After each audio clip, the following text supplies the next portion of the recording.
Halo teman-teman, selamat datang kembali di channel YouTube Richard Darmawan. Pada kesempatan hari ini di akhir bulan Agustus tanggal 31 di hari Rabu kita akan membahas saham-saham yang ada di Indonesia secara khusus menggunakan analisa teknikal.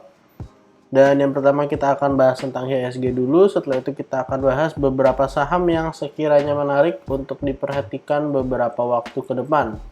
Seperti yang teman-teman lihat di layar, IHSG hari ini ditutup menguat 0,27% ya teman-teman. Dengan opennya itu ada di area 7.112, di mana opennya adalah di bawah daripada area closing kemarin, yaitu di kisaran closingnya 7159. Bahkan sempat membuat area low di kisaran 7.073, dan bisa kita lihat bahwa area 7.100 ataupun di area 7.000 masih menjadi area support kuat dari IHSG, di mana sudah beberapa kali dites dan bagusnya IHSG masih bisa closing di atas. Bahkan hari ini closingnya masih bisa positif, dan kalau kita ukur, kita akan coba ukur dari harga closing kemarin, kurang lebih di sini sampai area low tuh kurang lebih minus 1,18%, tapi IHSG berhasil rebound. Artinya 1,18 ditambah 0,27 ya bisa naik kurang lebih 1,3 sampai 1,4% ya teman-teman. Artinya IHSG masih on track, masih bagus dan siap untuk ngetes lagi area daripada resisten di 7260. Kalau bisa kita lihat di sini, IHSG sudah 2 kali tertahan di area resistennya, dan kalau besok melakukan tes lagi, kita akan lihat apakah besok IHSG akan kembali tertahan atau bisa melanjutkan kenaikannya. Untuk hari ini kita bisa lihat bahwa transaksinya cukup besar, 18,8 triliun. Kalau di data hari ini asing ada net sell 42 miliar. Tetapi sebenarnya data ini terbagi dua, yaitu dari regional market ataupun dari pasar negosiasi dan pasar tunai. Dan untuk pasar regionalnya sebenarnya IHSG net buy ya teman-teman, 670 miliar, tapi sayangnya di pasar tunainya ada net sell 700-an, jadi hasilnya masih minus, tapi nggak ada masalah karena IHSG-nya masih bergerak on track dan ada kemungkinan besok nguji lagi area resisten di atas. Kalau bisa breakout konfirmasi double bottom, IHSG siap melanjutkan kenaikan ke area yang lebih tinggi. Untuk saham pertama yang akan kita bahas pada kesempatan hari ini adalah saham ICBP. Salah satu saham yang produknya ada di rumah kita semua. Hari ini opennya ARB, yaitu di area 8.125 dengan volume yang luar biasa besar. Kalau bisa kita lihat sebenarnya pada beberapa waktu yang lalu, di tanggal 28 Juli, saham ICBP sebenarnya sudah mengkonfirmasi sebuah pola penurunan ya teman-teman, yaitu double top. Di sini bisa kita lihat ini adalah top yang pertama dan yang di sebelahnya adalah top yang kedua. Tapi hebatnya saham ICBP ini setelah dia jebol dari neckline di 8975, dia tidak langsung menyelesaikan target penurunannya, tapi dia sempat sideways dulu, kurang lebih sekitar 1 bulan.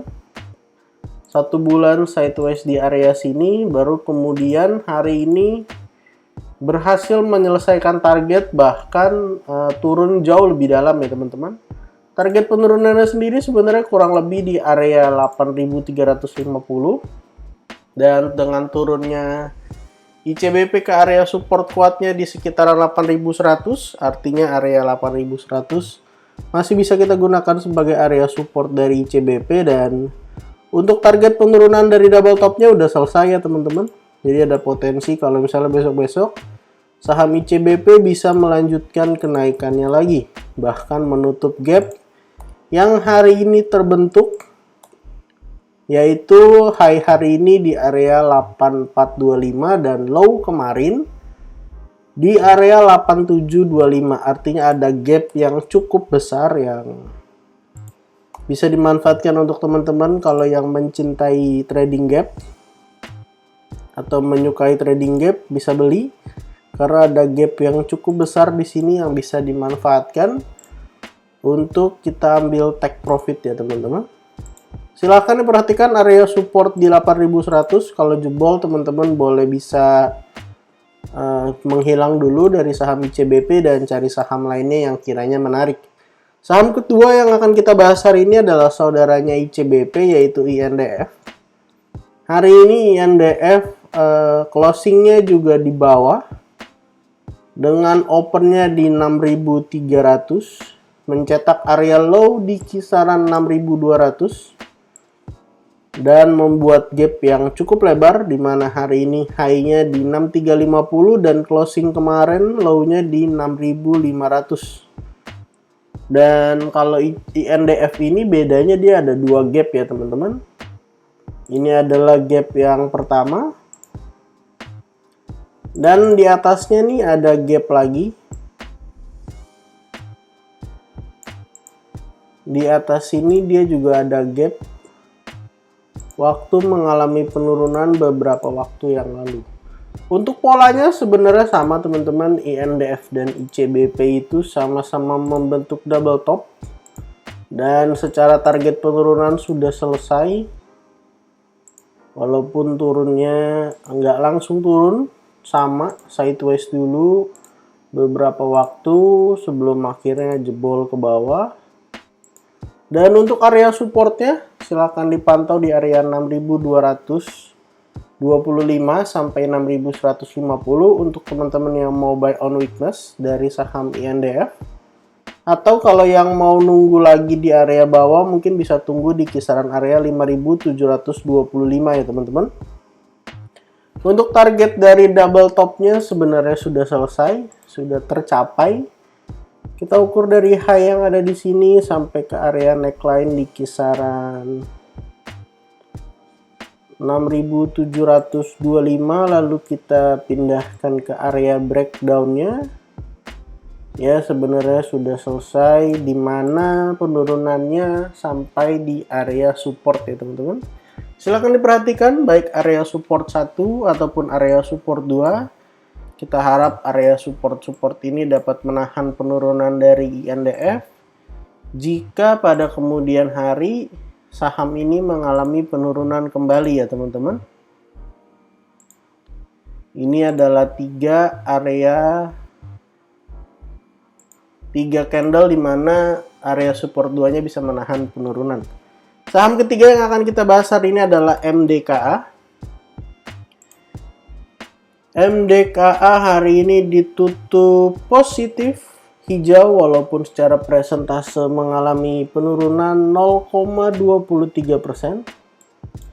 Saham ini membentuk sebuah pola cup and handle ya teman-teman, di mana dia sudah berhasil breakout dari handle-nya dengan tujuan ke area resisten berikutnya di 4560.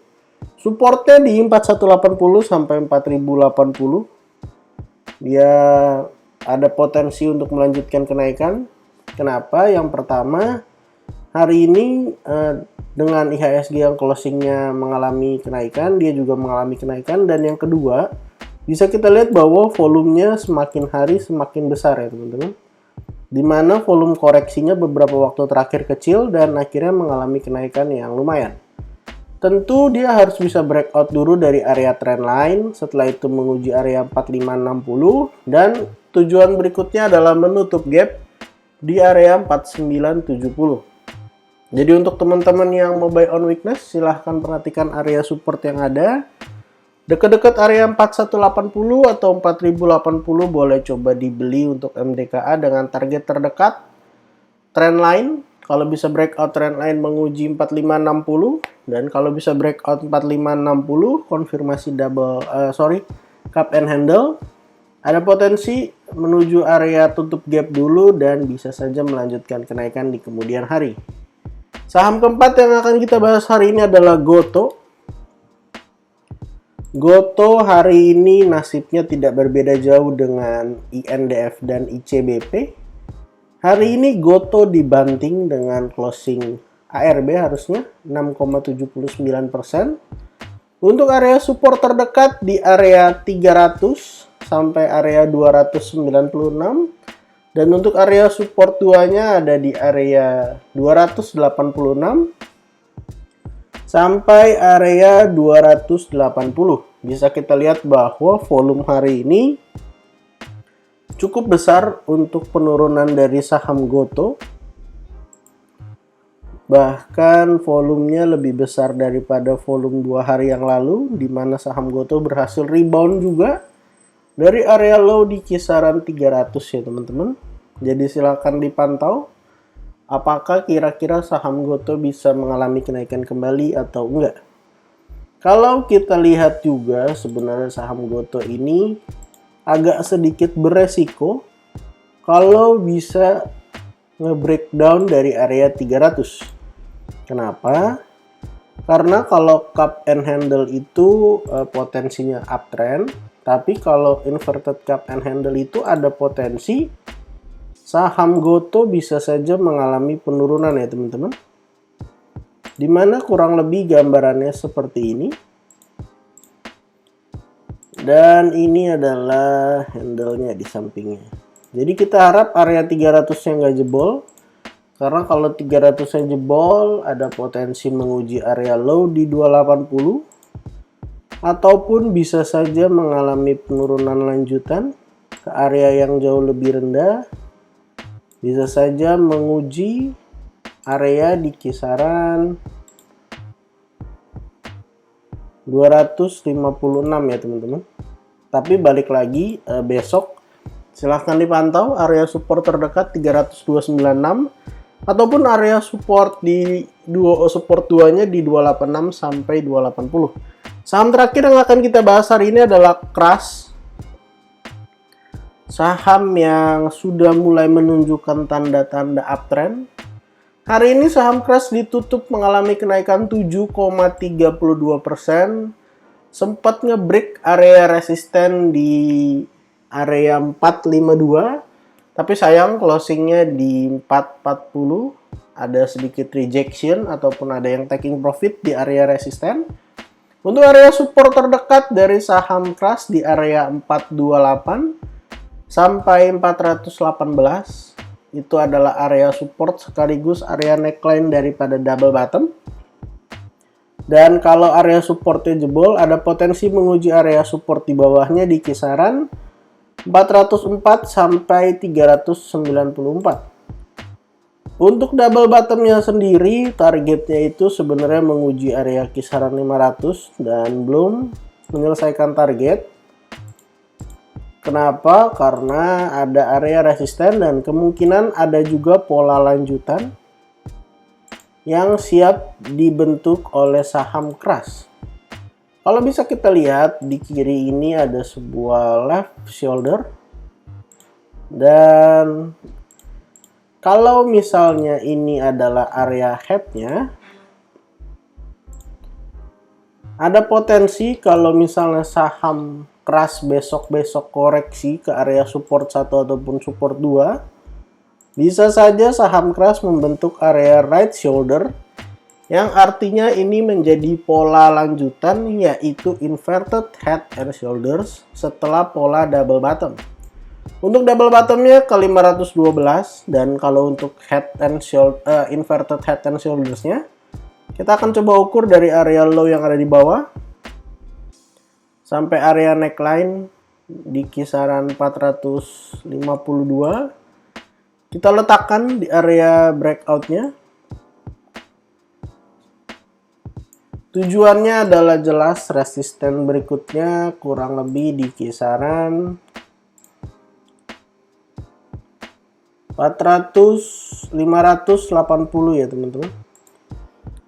Silahkan diperhatikan area support terdekat 428, 418. Kalau ternyata besok Kras berhasil lanjut naik tanpa koreksi, ada potensi langsung membentuk rounding bottom, tidak membentuk inverted head and shoulders dengan target yang sama di area 580. Hal yang perlu diperhatikan adalah bahwa volume hari ini luar biasa besar. Bahkan volume hari ini terbesar sepanjang 2022. Jadi saham Kras saat ini cukup menarik untuk kita perhatikan dan untuk kita tradingkan kalau sesuai dengan plan dan analisa kita. Jadi total pada kesempatan hari ini kita ada bahas IHSG dan 5 saham, kurang lebih ada saham ICBP, INDF, MDKA, Goto, dan Kras. Disclaimer on, untuk semua saham yang saya sebutkan hari ini bukan ajakan menjual atau membeli, bukan juga rekomendasi. Silakan teman-teman analisa lagi, kalau ternyata tidak sesuai silakan di skip dan cari saham lainnya. Jangan lupa untuk support channel ini dengan cara like, comment, share, dan juga subscribe. Jangan lupa untuk follow akun Instagram saya di @jurnalricharddarmawan, karena di sana saya akan banyak bahas hal seputar technical analisa ataupun analisa saham lainnya. Terima kasih yang sudah menonton video ini sampai akhir. Sampai jumpa di video berikutnya.